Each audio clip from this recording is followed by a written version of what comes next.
मस्साजोगचे सरपंच संतोष देशमुख यांची हत्या हा संघटित गुन्हेगारीचा कट आहे।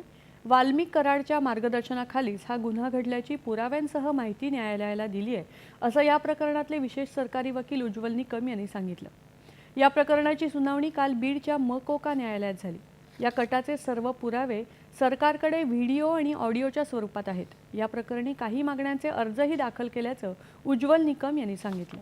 मात्र या प्रकरणी सरकारी पक्षाकडे मागितलेले इलेक्ट्रॉनिक पुरावे आपल्याला मिळाले नसल्याचा युक्तिवाद आरोपींच्या वकिलांनी केला। यासाठी अर्ज केला असून तोपर्यंत आरोप निश्चित करू नयेत अशी मागणी त्यांनी केली। या सुनावणीसाठी सुरक्षेच्या कारणास्तव सर्व आरोपींना दूरदृश्य प्रणालीच्या माध्यमातून न्यायालयात सादर केलं गेलं। या प्रकरणात आतापर्यंत 7 आरोपींना अटक केली असून कृष्णा आंधळे हा आरोपी अद्याप फरार आहे। या प्रकरणाची पुढची सुनावणी 10 एप्रिल रोजी होणार आहे। केंद्रीय कृषी मंत्री शिवराज सिंह चौहान